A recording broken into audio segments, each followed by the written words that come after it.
రాజధానిలో land pooling కోసం మంత్రి నారాయణ రంగంలోకి దిగారు. ల్యాండ్ పూలింగ్ ద్వారా భూములు ఇచ్చే రైతుల ఇళ్లకు మంత్రి వెళ్లారు. మంత్రి నారాయణ చొరవతో భూములు ఇచ్చేందుకు రైతులు ముందుకొస్తున్నారు.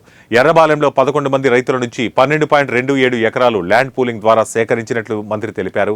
ఎవరైనా భూములు ఇవ్వాలనుకుంటే వారి ఇళ్లకే వెళ్లి తీసుకుంటామని మంత్రి నారాయణ స్పష్టం చేశారు. ల్యాండ్ పూలింగ్ ద్వారా ముందుగా భూములు ఇచ్చే రైతులకు ప్రభుత్వం దగ్గర అందుబాటులో ఉన్న భూముల్లో ప్లాట్ల కేటాయింపులు చేపట్టినట్లు వివరించారు. భూములు ఇచ్చిన మరుసటి రోజే ప్లాంట్ ఎంపిక చేసుకునే అవకాశం ఉంటుందన్నారు. గతంలో రాజధానికి భూములు ఇవ్వని రైతులు నేడు స్వచ్ఛందంగా భూములు ఇవ్వడానికి సిద్ధపడ్డారని మంత్రి నారాయణ వెల్లడించారు.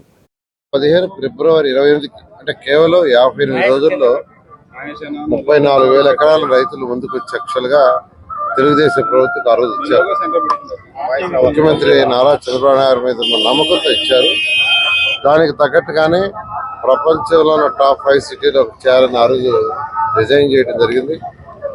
అయితే ప్రభుత్వం పోవటం వల్ల గత ప్రభుత్వం దీన్ని పూర్తిగా నిర్ణయం చేసింది. అంటే పూర్తిగా అసలు ఎలా చేసిందంటే వరల్డ్ బ్యాంక్కి ఇది మునిగిపోతే లెటర్ రాసింది. ఇంత ఫ్లడ్ వచ్చినా 11.43 లక్షల క్యూసెక్లు వాటర్ వచ్చినా కృష్ణానదికి అమరావతి ఎక్కడ మునిగిపోవాలా.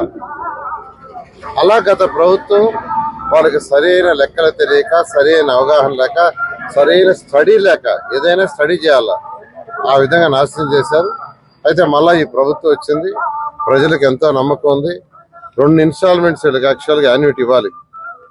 లాస్ట్ ఇయర్ యాన్యుటీ ఇవ్వలేదు, ఈ ఇయర్ యాన్యుటీ ఇవ్వలేదు. మనం ముఖ్యమంత్రి గారితో మాట్లాడాం, ఇమీడియట్గా ఒక యాన్యుటీ రిలీజ్ చేయమన్నారు. రేపు మంగళవారం యాక్చువల్గా అయితే సోమవారం సెలవు, మంగళవారం యాక్చువల్గా